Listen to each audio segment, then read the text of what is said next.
What's up guys, welcome back to the channel.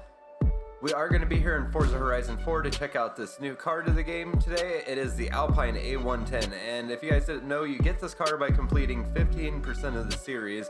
Took me a little bit of a grind to get unlocked this early. I have like 98 or 99% completion for this season actually, because I kind of skimped out last season, so I was a little bit of a grind, I gotta say, because I did that. I definitely should have done some more events in the last season, so I would not have had to just really grind it out. As you can see, I do have the car modded right now. I gotta say, I really love the way it looks on these WED Sports lower down. This is our track build we'll be taking out later. It is A-Class 800, but we will take the car out and drive it around a little bit stock. Now, there's not really a lot to look at on the car here. As you can see, you can kind of see the engine cover here in the back. Tiny little trunk in the back, a little bit bigger trunk up front. Still not that huge, but you could fit some luggage up there. For the size of the car though, it actually is surprising that it has as much room as it does. And now we'll look around here at one of my favorite parts of this car, the interior. Let me close up the door here so we can see the door panel a little bit better. You can see it's got the nice quilted pattern in the seats and door panels. Really nicely done interior on this thing. Super clean, really simple, but it's accented very well. Now, I've noticed something weird. I don't know if it's just for me, so if anybody watches this and you happen to come across this part of the video, for some reason you cannot start the car in Forza Vista from inside the car. So we'll be doing engine sounds later after we take the car out to drive it around. I gotta say, Alpine really knocked it out of the park on the recreation of the A110. It's just a really beautifully designed car. It's got all the right curves. And looking at the front of it, it does kind of harken back to that whole rally heritage that the Alpine A110 has. It has almost like rally headlights out of the factory in the front, it looks like. Just really clean body lines, but the curves are just perfect. Alright guys, let's go ahead and jump into upgrades and tuning so I can show you guys what this thing can get. So out of the factory, this thing does come with a 1.8 liter turbo. You can swap in the 1.6 inline 4 turbo rally, which does kind of make sense as a swap for this car, I gotta say. As usual, you can do all-wheel drive conversion. We won't be messing with that today. Looking at that though, all in all, this thing would probably make a pretty insane rally build if you just wanted to go all out. Okay, this is one thing I thought was really funny when I was looking at this car. Look at that front spoiler. How is that supposed to help you in any way, having it pointed up like that? Not to mention, it just looks absolutely hilarious. It really exaggerates how the front spoiler already is on its own. But you can kind of see it tapers up towards the center there. It's just on the edges it kind of hangs down. Take a look at the rear spoiler, which is almost just as funny, but it actually is a nice width for the car if you're going for like a GT car style build with this thing. Unfortunately, the front spoiler looks ridiculous on it. Now this thing does come with street tires stock on it, which I believe this car does have pretty sticky tires out of the factory, so that makes sense for this thing. Can do all the standard tire options, so we can go up to a 235 in the front. As you can see, that's what I am running. Starts off as a 205 stock. The rear can go up to a 265, which for a car this size and being mid-engine, that's a pretty nice tire size to be able to go up to on this thing. It should give you a ton of grip. As you can see, to stay at A-Class though, I did go with the 255. Factory, this thing has a 235 on its stock. As you can see here, we do have track width upgrades. Even out of the factory, it's pretty close, and as you can see, each upgrade that you can do only adds a little bit on this car because of that. I'm not going to go into the drivetrain mods for this car because it's the same as every other vehicle. I do have all of them tossed on here though for this build. For brakes on this build, I did leave them stock. It does stop pretty well stock, but it was also kind of for the photos because I do really like the blue brake calipers with the Alpine logo on them. So this is what our ride height starts out as stock. Still nothing to really scoff at. It's actually pretty decent stock ride height, I gotta say. Street, sport, and then down to where I have it set at race. This isn't actually as low as it'll go either. If you want to go even lower, you can. Like I said, I wanted to build like a really track-oriented build with what I did. So you can see a rally suspension, of course, just throws it way up in the air, and then you can slam it down and camber it out on drift suspension if you wanted to try to drift this thing. I will kind of just show you guys what the cage looks like. It's a little funny in this car. If you notice in the rear view mirror, let me see if I can get a really good angle on this. The bar actually kind of curves and goes around the rear view mirror. It might actually go straight across and it's just the angle, but it just looks really funny once you get up close to it and look at it. Alright, so for weight, this thing starts out at 2,300 pounds, and you can actually go all the way down to almost 2,000 pounds exactly, just 68 over, so At that point, you can basically just say it's a 2,000-pound car. So you can see it's a super light and nimble car, which is why I wanted to keep it in A-class. I don't think it's going to break any records power-wise or just top speed or anything like that. It's more about handling with this thing. And while we are looking at customization, I will throw every engine mod we can at the stock motor and show you guys what kind of power it can put out. We won't drive it like that today, though. Turbo actually adds a pretty respectable number for being a 1.8 inline 4. Alright, so with all the power mods thrown on the stock motor, you can actually put out 538 horsepower, and if you brought this thing down to 2,000 pounds with the race weight reduction, that is stupid hard to say. You'd actually have a pretty respectable S1 car, I want to say, especially because I don't have the best tires put on here either. You could actually probably do pretty well in this car if you could get the power down and get it to grip. Alright guys, I am going to load the default upgrades onto this thing. We'll take it out and do a race with it stock just to see how it drives, and then we'll throw that tune back on it and we'll do some more racing and give you guys my thoughts on the car. Alright guys, now that we're out here in free roam, I am going to shut up just for a minute and we'll do our audio clip now of the engine sounds for this thing, because like I said, I can't start it in Forza Vista.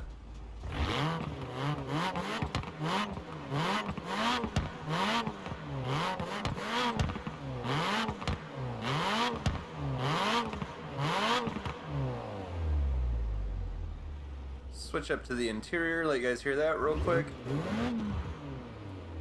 So it's definitely a lot more muted in the cabin. You get a lot more of the whooshing intake noises more than anything, which would make sense in this car. Especially being so new, they have such good sound dampening in most modern cars, you don't really get as much of an aggressive tone as a lot of people would think. I gotta say though, it does sound pretty good. I'm not sure if they reuse this off of another car or not, but it does not sound bad here in Forza. So you guys see, I do have a race marked out for us. We're going to be going to the Holyrood Park circuit. Figured it'd be a good place to take this thing out and test it out stock because it's got a little bit of everything. There's a lot of elevation change. It's a really rough and aggressive road through there, so it'll really test out the handling of this car.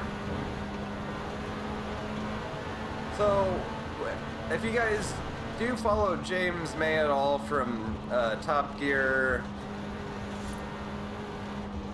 at the roundabout, why can I not think of the name of the other show they did? In 100 yards. There's literally even a game about it. Anyways, he's mostly known for Top Gear. He's in love with this car. It's actually his favorite car now, I believe, and for good reason. It is an amazing car out of the factory. It handles well, it sounds good, it looks good inside and out. There's not much you can really discredit this car on.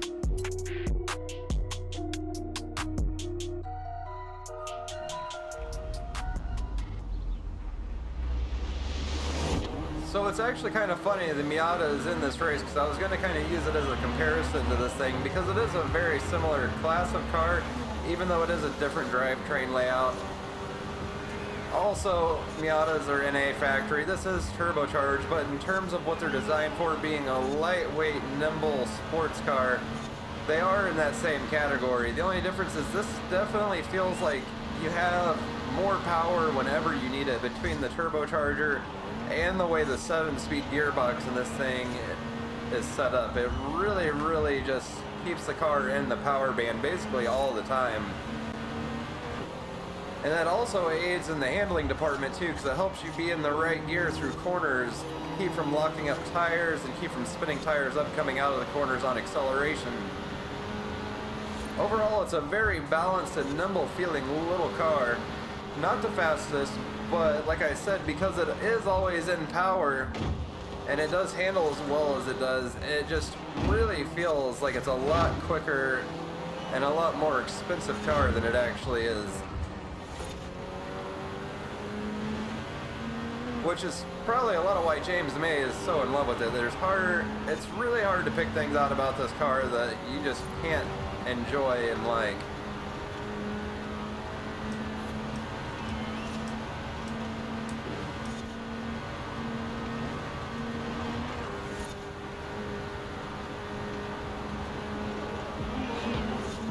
First lap down, let's see if we can't make a little bit of room here on these guys up ahead.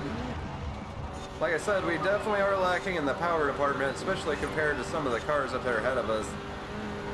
but we should be able to make some room up in the corners if I don't make any stupid mistakes.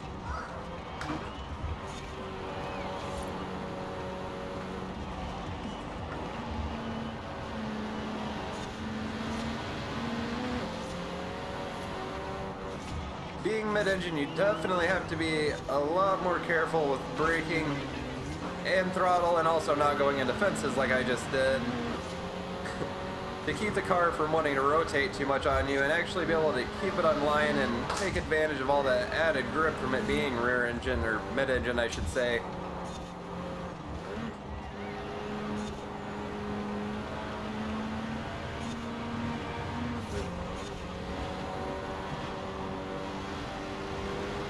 Slowly making our way up the grid. Everybody in front is pretty much packed in a little bundle up here though, which is kind of scary considering how the Forza AI likes to drive, especially going into corners sometimes, with how they like to just brake check you for no reason.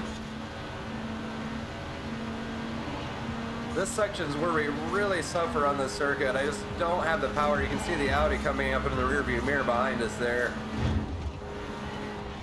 Oh, dive up the inside. Wow, I cannot believe I held on to that. If anybody's curious why there's water on the windshield, it's because we were in the rain before the race. For some reason, Forza leaves your windows wet when you go into a race in dry environments if you were in the rain before. Really odd and kind of annoying, honestly.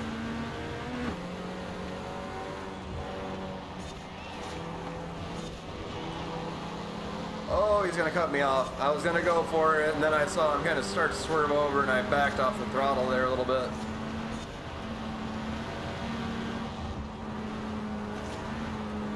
Oh, stay away from the wall.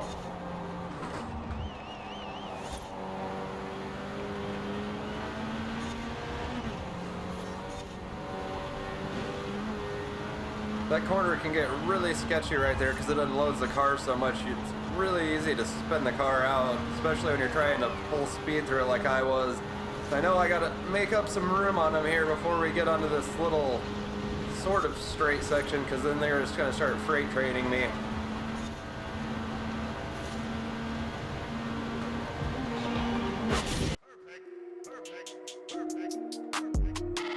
Well, that was actually my first race in this thing stock, and I gotta say, it's a very exhilarating, interesting, and fun to drive little car. Definitely a little more exciting than what a Miata would be. I think a lot of that's due to the turbo and the gearing, but I gotta say, I really love driving this thing. Even stock, it's a ton of fun. Alright guys, so I went ahead and loaded up the other tune I did for this thing. You can see we are back on our wet sports here.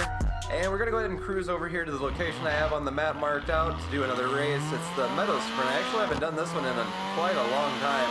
I figured we could drive over in third person though, so you guys can get a little more actual good sounding exhaust clips of this thing. And I can get a little more familiar with this tune, because in all honesty, all I've really done was drive it around and take some pictures with it, and a decent amount of the time I was driving, I was using the controller because I don't have a camera mode button on the wheel. So awkward getting used to trying to drive in third person again, even though I do it when I play the Eliminator pretty much all the time. It's still just so awkward for me.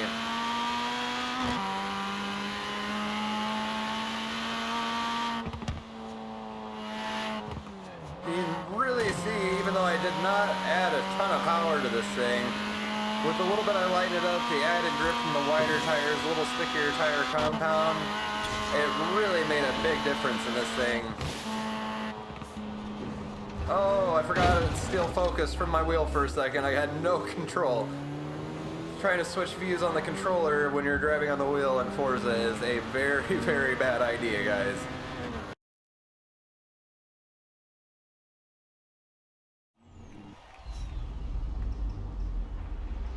Alright, let's see what kind of a difference 60 PI will make with this thing. Bogged it a little bit off the line, but no wheel spin, not a bad launch, just a little hesitant on the throttle there. This is going to be a pile up. No, wow, they actually made it through clean. Proud of you, Forza AI.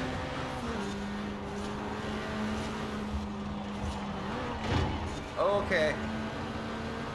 Just a little bump coming up the inside.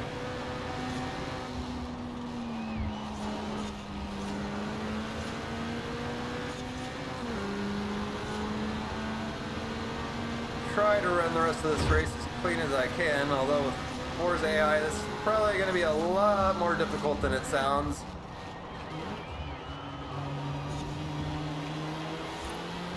Oh, we got Lotus in front of us here. I guess this thing would definitely fall into the same category as a Lotus. A very similar idea and drivetrain layout. Sorry, I'm not talking a whole lot. I'm just trying to really focus. Oh, I cannot believe I made it through with just a little scrape on what's going on, so I can actually put on a good race for you guys and try to avoid driving like a Forza maniac.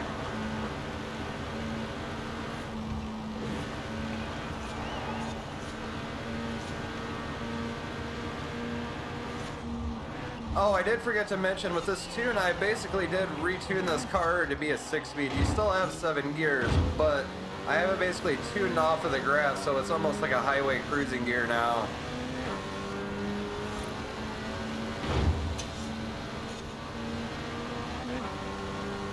Coming up into first, maybe. Do I got the power to overtake him? I think I do.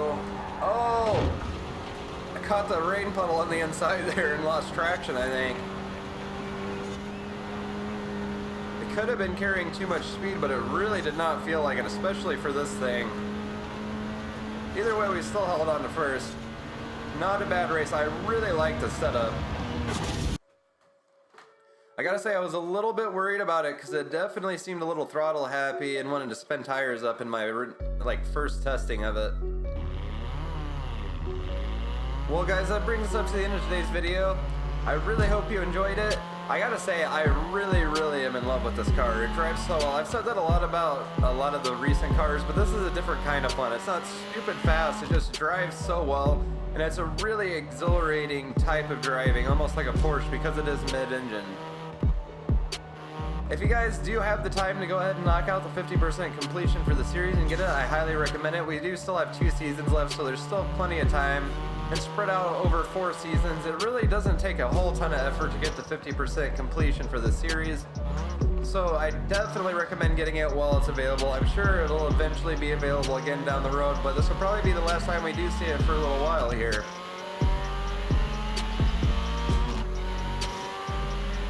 Thanks for watching, guys. If you did enjoy the video, please hit that like button down below, comment, and subscribe, and I'll see you guys in the next one.